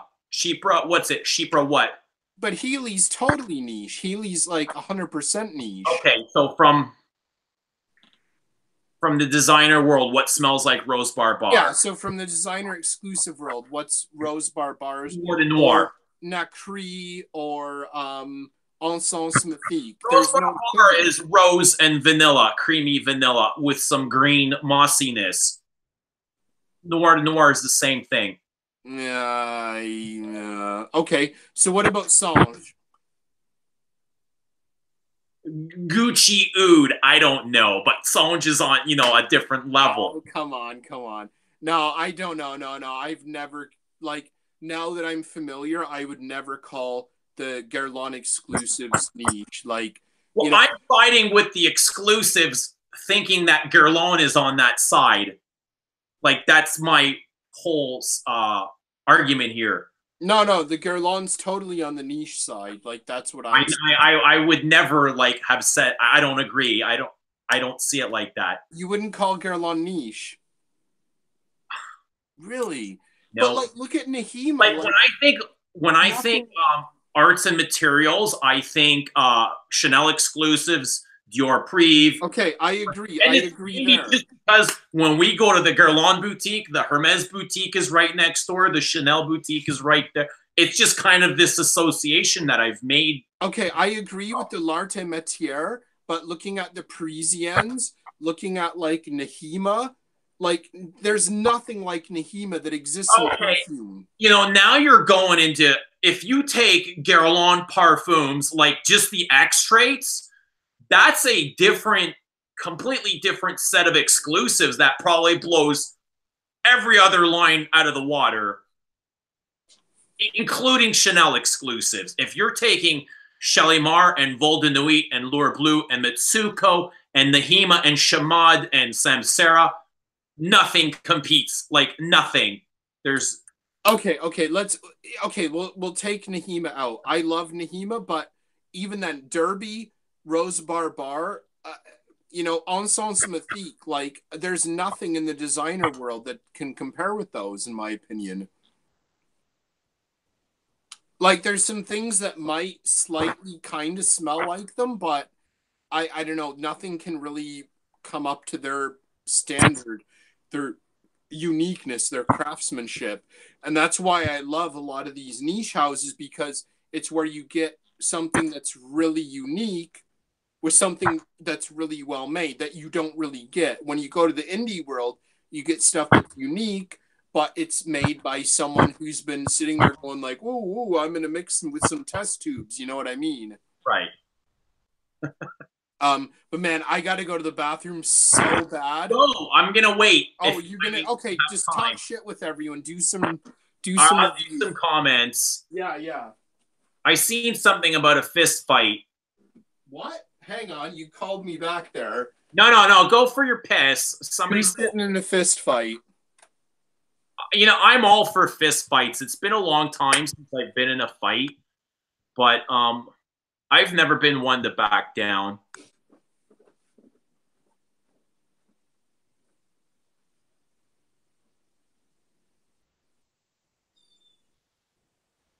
Hello?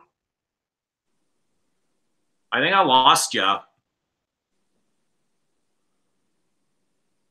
we still on?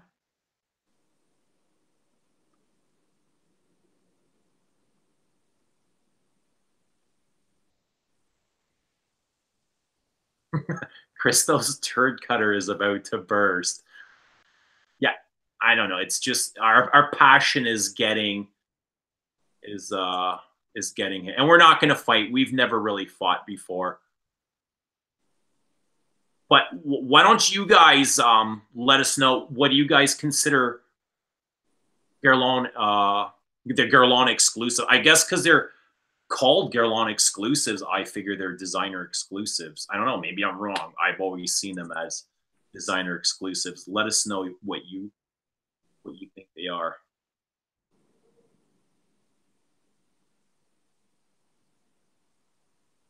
You know, and I don't call them designer to downgrade them, but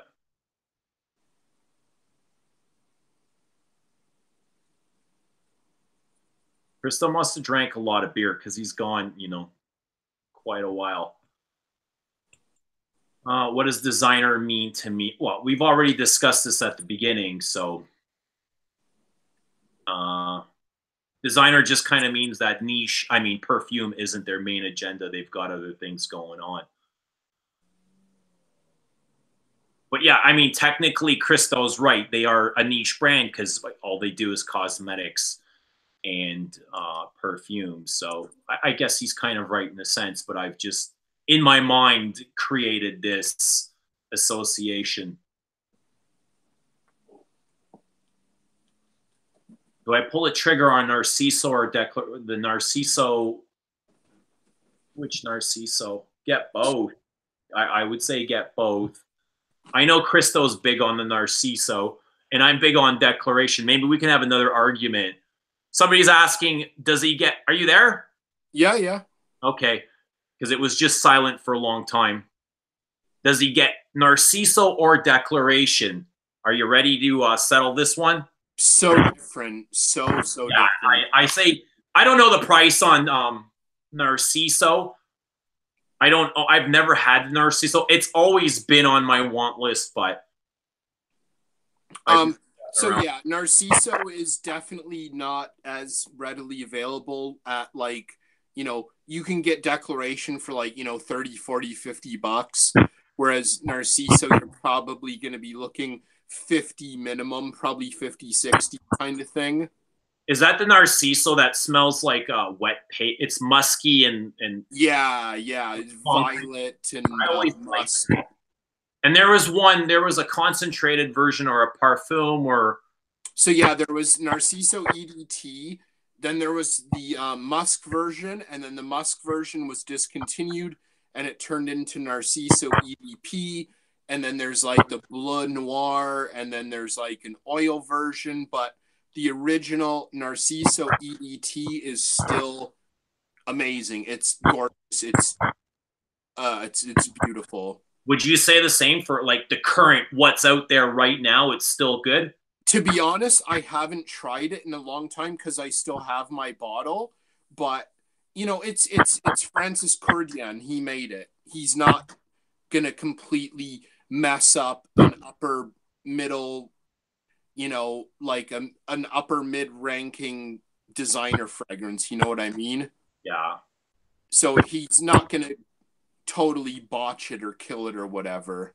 That fact always slips my mind that it was a Cordian. Yeah. So Johnny B says Guerlain for me has always been like Chanel minus the fashion house aspect. It's a classic fragrance house. And I've always, you know, held them in the same regard as well.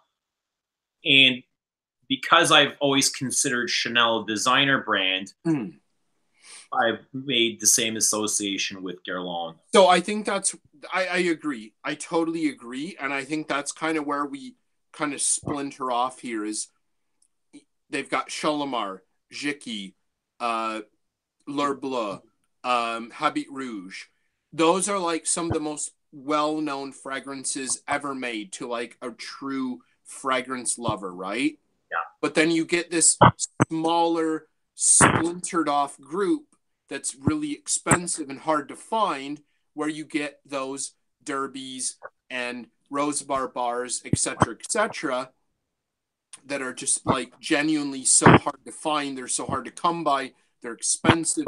They're so much more different and daring and strange and, you know, just, you know, totally different than, those classic like 10 or 15 fragrances that Guerlain are famous for.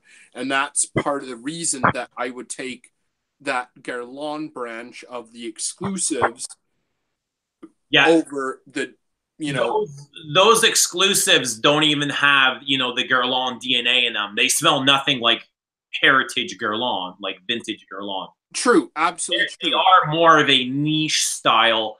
Like if you smell the Absolutes d'Orient, so you take, my memory's going, Ombre Eternal, you take Santal Royal, Oud Essentiel, and Musk Noble. Those are Montal Mancerat style, Armani Privé style perfumes. Better crafted. Okay. Better. Everything's better, but it's in that sense. And I'm a big fan of them. I'm not knocking them at all. But at the end of the day, that's the theme that they're going. So they don't smell like vintage Guerlain. They have nothing to do with Guerlain. Okay, and again, that's kind of why I'm saying that, if you were to take apart Diptyque and Shalimar, etc., I would still take them over that, because that's what I like. I love L'Heure Bleue, I love Nahima, but for me, it's vintage Guerlain over all those Middle Eastern exclusives, which will be discontinued in 10 years. None of them will be around anymore. The Parisians aren't really Middle Eastern, though. Like, they're very much... You were just talking about the... No. Like, so here, if we're going to take, like, the classic designer Guerlains and, like, the niche, I'm still going to take the niche. I'm going to take the Parisians, the Dorians, etc., etc. I'll still take them over that. Like, I love L'Heure Bleue. I love Nahima, but to me, there's more on that exclusive side of Guerlain than the designer side of Guerlain. Yeah, it's tricky. I don't know, man. It's like asking which child would you save in a fire, Yeah, no, I agree, but it's just, and I've said to you before, like, a lot of the designer Guerlains don't really interest me much. Like, I don't know. I don't really like Habit Rouge very much. I don't like Diptyque. Val de Nuit is kind of like, it's okay. We can't be friends. After this episode is over, we shouldn't speak anymore. Yeah. I'm sorry, man. Gotta be said. I don't know, like, whatever. But it's just, but then I love L'Heure Bleue. I absolutely genuinely love L'Heure Bleue and Nahima, but my true love for Guerlain lies in their exclusives. But even then, the L'Arte Matière I find to be really bland and boring and soulless and just, it's all kind of like the same theme recycled over and over. Yeah, bringing in revenue for some like boring, gourmand fragrances. It's like having rice and chicken, and the next day having rice and beef, and the next day having rice and shrimp. It's always the same rice theme, right? Yeah, you're not really getting anything. Yeah, I agree. I get it. But like somebody says, Guerlain Derby was originally a designer level. Well, okay, but how accessible was it? But when Derby came out, I don't think you could have walked into a Hudson's Bay and been able to pick up Guerlain Derby or Neiman Marcus, or I don't know where you would be able to get Derby when it was first released. But how accessible is Derby? But when Derby came out, there was no exclusive branch. It was Guerlain was Guerlain. Everything they made was available. Where were you able to buy it? Just in Paris, or wherever you could buy Habit Rouge? Huh? Wherever you could buy Habit Rouge. Okay. Or you know what I mean? Like that's what I mean. I don't know. It's only since the 90s when Guerlain split into exclusive and mainstream. It's once Louis Vuitton picked them up. Yeah, most likely, yeah. Did they really start to branch off and grow mainstream? Correct. Like the L'Arte Matière, like that was that came all after the takeover. Yeah, exactly. So when Derby came out, it was on the same level because only that level existed. Derby, I believe, came out in 1985. I'm not sure if it came 70s. Huh? It's Derby was 70s. I'd have to check. Maybe somebody can double check for us. But whatever, you know, it still kind of stands. Like when Derby came out, there was just like Guerlain. It wasn't like Guerlain you can get at the department store and Guerlain you can only get at the boutiques. Like I'm sure they had Derby at a department store back then. I'm sure they had stuff that you could get like that was like really rare or whatever, but look at the bottles. Derby used to come in the same bottle as Habit Rouge. But before that, it came out in the Eagle bottle. So that I can't remember the release date. The Eagle bottle was probably earlier than 85. I think 85 was the Habit Rouge bottle. Okay. So anyway, what I'm saying is like essentially like all this stuff that, you know, look at Hermes. You know, it's released as an exclusive now. Before it was released as a designer, but they smell completely different. I think, well, yeah, I'm not sure who carried Guerlain in 19. I think Coriolan came out in 1980. Okay. And it wasn't in production very long. Just like Mahora, you know, it was 1 or 2 years of production, and they were both major flops. And I'm not sure where you were able to buy these at the time. Were they just boutique exclusive? I'd love to know. If we can go back in time, that'd be great. I don't know. I don't, but that's what I mean. I don't think Guerlain started to actually do dramatic price differences until very recently. That's kind of what I'm saying there. Like, you know, if you bought Derby in the 80s or 70s, you're probably paying about the same price as you would be for Habit Rouge or Diptyque or Shalimar.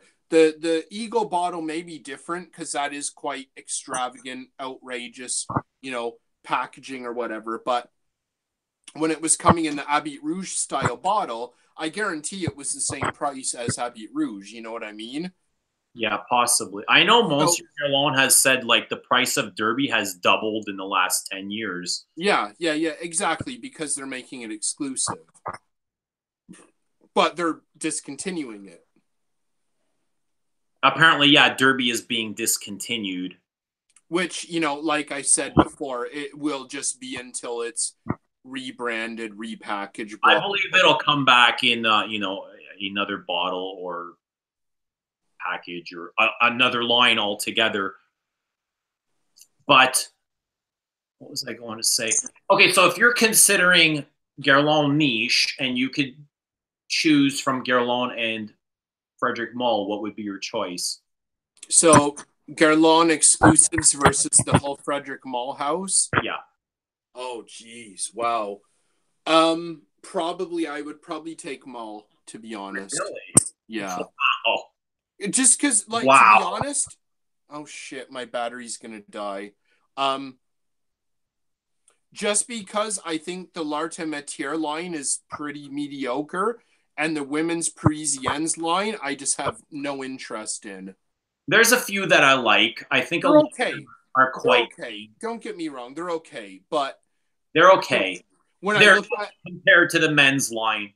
When I look at Malle, there's like a couple things that are like okay. When I look at Guerlain, L'Arte Métier, for the most part, I don't care about it. For the women's Parisiennes, for the most part, I don't care about it. You know, so right there, that's like Charnelli mixers as well. The women's. Exactly. There's a few that I like, but you know, right there, I've instantly dismissed over half of the entire line. Whereas Malle, it's kind of like, you know, there's a couple that I don't think are amazing, and that's it. So yeah, I'll take Frederic Malle A to Z over Guerlain exclusives A to Z. Okay. No question. Like any day. Like I wouldn't. It's not even a. It wouldn't even take me a second to think about. It's just like, yeah. I would definitely have to think about that. Really, I would take, like, you know, don't get me wrong, I love Derby and Rose Barbar, blah blah blah blah blah, but you know, I couldn't pass them up for like a Piece Noir and Monsieur and Une Rose and Carnal Flower. Like those are just like, that's Malle at his absolute apex of genius. Well, this goes back to our "Is Frederic Malle the new Guerlain" video, right? There you go. And we're kind of talking, we're discussing, you know, the pinnacle versus the old pinnacle. Yeah. And they're from different times. They're doing different things. It's hard to compare them, but as they stand today, I'm going to take Malle over the Guerlain exclusives. Yeah. And that's not to dismiss anything that Guerlain's done, by no means, but I'll take them. Yeah. Yeah, man, I got to wrap it up. My battery's going to die. I'm running out here. We'll do it again some other time, part 2.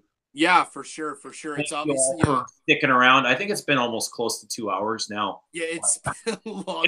I think it's been a great hangout. So we'll definitely do it again. You know, it looks like it's happening every Friday night. Maybe we can do it on your channel sometime soon. Yeah, I need to figure that out. But yeah, for sure, man. There's still 51 people watching. Awesome. You know, thanks so much for sticking around, guys. We really appreciate it. Your comments and your viewership and all that stuff. So absolutely. Kristo, we'll talk soon. Everyone else, we'll see you again. Later. Yeah, ciao.